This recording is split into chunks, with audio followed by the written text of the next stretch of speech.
নমস্কার বন্ধুরা, আমি সোমা গোপালের হেসেল চ্যানেলে আপনাদের সবাইকে স্বাগত জানাই। বর্ষাকালে সবজির দাম বড্ড বেশি হয়ে যায়, আর একঘেয়ে রোজ রোজ ওই সবজি খেতে ভালোও লাগে না। তাই আজকে একটু অন্য ধরনের রান্না করলাম, যেটা একদম ঘরোয়া কিছু সামগ্রী দিয়ে চটপট তৈরিও হয়ে যাবে আর গরম ভাতের সাথে খেতে ভীষণ ভালো লাগবে। তাই চলুন সময় নষ্ট না করে রান্নাটা করে ফেলি। আজকে দারুণ টেস্টি আর চটজলদি একটা রান্না করছি, যেটা গরম ভাতের সাথে খেতে ভীষণ ভালো লাগবে। আর তার জন্য কড়াইয়ে বেশ খানিকটা জল নিয়ে গরম করে নিয়েছি। এবার এর মধ্যে দিয়ে দিচ্ছি একটুখানি সয়াবিন।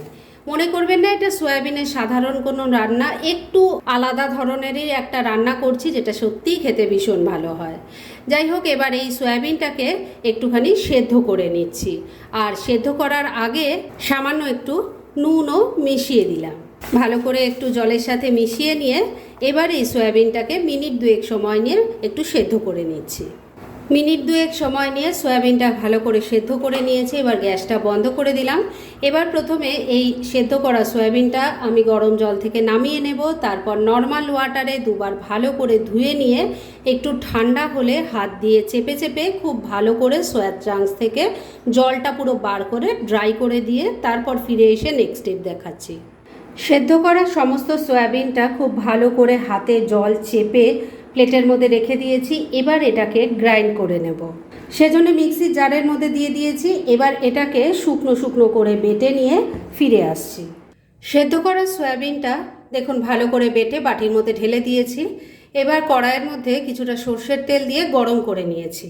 এর মধ্যে বেটে রাখা সয়াবিনটা দিয়ে দিচ্ছি।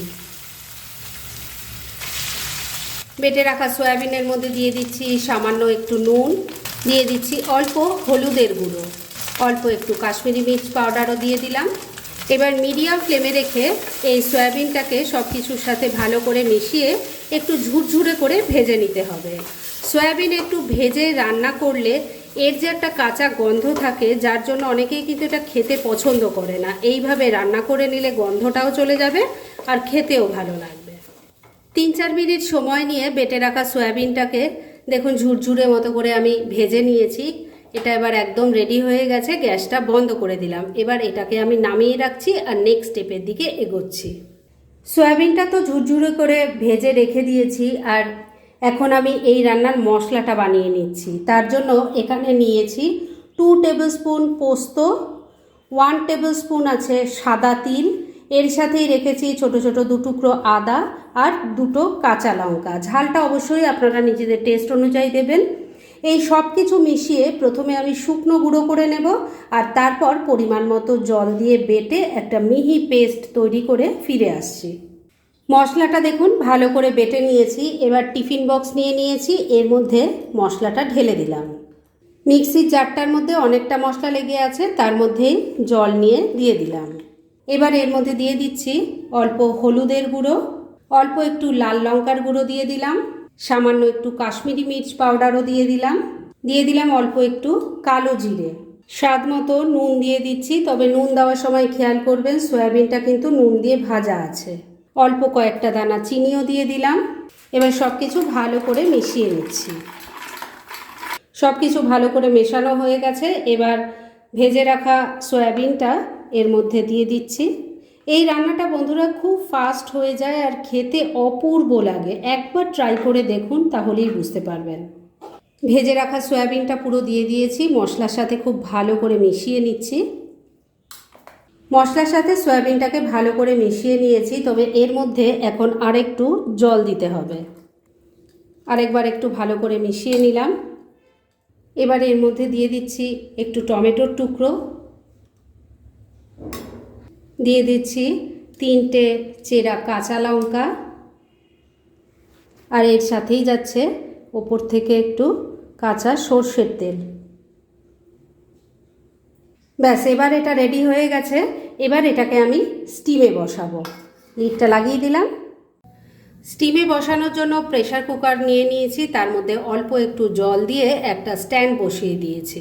এবার টিফিন বক্সটাকে এই স্ট্যান্ডের মধ্যে বসিয়ে দিচ্ছি।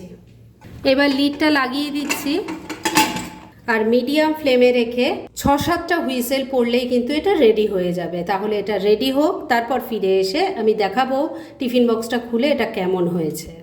প্রেশার কুকারে 6টা হুইসেল পড়ার পর আমি গ্যাসটা বন্ধ করে দিয়েছিলাম, আর তারপর পুরো প্রেশারটা বেরিয়ে যাওয়ার পর আমি লিডটা খুলেছি। তবে টিফিন বক্সটা আমি এক্ষুনি বার করতে পারছি না, কেননা এটা প্রচণ্ড গরম আছে। তাই এটা একটু ঠান্ডা হোক, তারপর আমি টিফিন বক্স খুলে দেখাবো এটা কেমন তৈরি হয়েছে। ফ্রেন্ডস, আমার আজকে সয়াবিনের এই অনবদ্য রেসিপিটা একদম রেডি হয়ে গেছে এবং আমি সার্ভ করে দিয়েছি। খুব কম সময় কম উপকরণে এটা তৈরি হয়ে যায়, আর গরম ভাতের সাথে খেতে যে কি অসাধারণ লাগে সেটা একবার ট্রাই না করলে বুঝতেই পারবেন না। তাই দেরি না করে পারলে এটা আজই একবার বানিয়ে ফেলুন, আর তারপর কেমন লাগলো সেটা প্লিজ কমেন্ট করে জানাবেন। এরকম ধরনের অনেক ভালো ভালো নিরামিষ রান্নার রেসিপি আপনারা গোপালের হেসেল সার্চ করলেই পেয়ে যাবেন, যার মধ্যে থেকে কিছু কিছু আমি সাজেস্টেড বক্সেও দিয়ে দেবো, সেখান থেকেও আপনারা দেখে নিতে পারেন। তাই গোপালের হেসেল অবশ্যই ভিজিট করুন। আর আপনারা কেমন ধরনের রেসিপি চাইছেন সেটাও কিন্তু আমাকে জানাতে পারেন। আমি চেষ্টা করব সেই সব রেসিপিগুলো আপনাদের সাথে শেয়ার করার। আর আমার আজকের এই রেসিপি যদি আপনাদের ভালো লাগে আর ইউজফুল বলে মনে হয়, তাহলে যারা এখনও আমার চ্যানেলটাকে সাবস্ক্রাইব করেননি তারা প্লিজ সাবস্ক্রাইব করুন। তাহলে আজকের মতো এখানেই শেষ করছি। পরদিন আবার এরকমই কোনো ভালো রেসিপি নিয়ে চলে আসব। আপনারা সবাই খুব ভালো থাকুন, সুস্থ থাকুন।